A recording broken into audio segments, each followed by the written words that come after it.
Sweden, a country known for its high quality of life and peaceful cities, has faced a troubling issue in recent years: gang-related violence.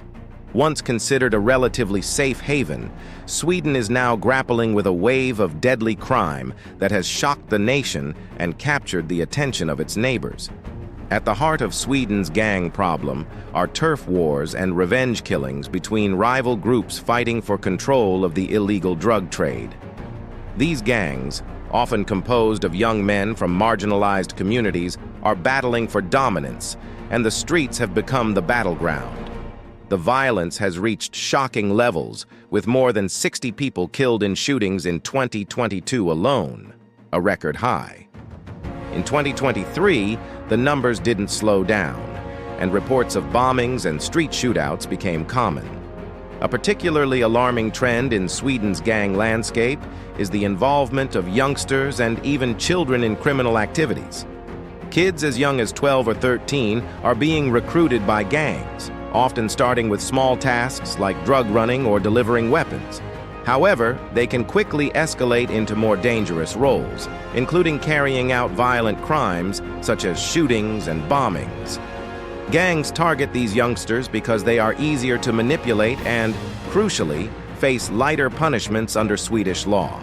Minors cannot be sentenced as harshly as adults, making them ideal for gangs to use in risky operations, knowing the consequences will be less severe if caught. Sweden's gang members are tough and often fearless. Many of them are hardened by a life of crime, coming from environments where violence is a normal part of survival.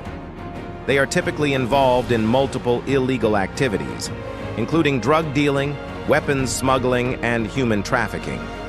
Some gangs have ties to international crime organizations, which only makes them more dangerous and difficult to dismantle.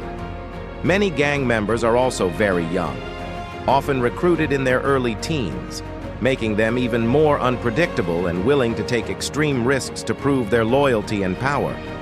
The problem can be traced to a mix of socioeconomic factors: poverty, lack of opportunities, and segregation in certain neighborhoods, particularly in the outskirts of major cities like Stockholm, Gothenburg, and Malmö.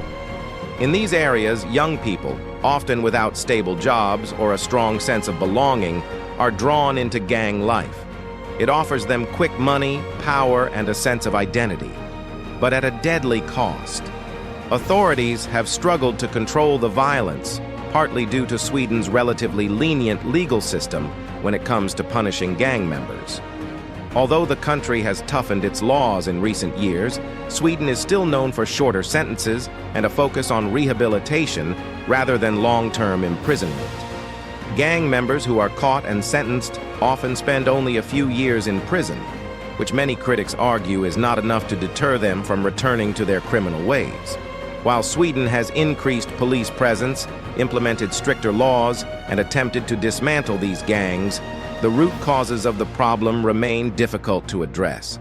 Social programs aimed at preventing young people from joining gangs have been launched, but the lure of easy money and power continues to pull many into the dangerous cycle of crime. The situation in Sweden has raised alarms in neighboring countries like Norway and Denmark, but their experiences with gang violence differ. Denmark, especially in Copenhagen, has also faced issues with gangs, particularly biker gangs and organized crime groups involved in drug trafficking. However, Denmark has managed to keep the violence at a lower level compared to Sweden. They've implemented tough anti-gang laws and task forces to specifically target these groups. Shootings and bombings do occur, but not as frequently or as publicly as in Sweden. In Norway, gang-related violence is even more controlled. While there are criminal gangs in cities like Oslo, the situation has not escalated to the level seen in Sweden. Norway's proactive approach in preventing gang activity through early intervention and youth programs has helped keep the violence in check. Additionally, police in Norway have been quick to clamp down on any signs of escalating gang conflict, often stopping fights before they turn deadly. Sweden's gang crisis has left its mark on the region. The rise in violence has led to increased cooperation between Scandinavian police forces, as criminals often move between countries to evade law enforcement. Sweden's government is also working closely with its neighbors to share intelligence and tactics in hopes of controlling the escalating violence.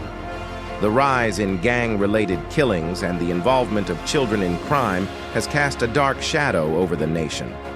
The fight between gangs for control of the streets continues to claim lives, and unless the root causes are addressed, the violence may be hard to stop. If you would like us to make a video on your desired topic, let us know in the comments section. Thanks for watching, and that's all for today. Please keep watching, subscribing, and we will meet again with another exciting factual discovery.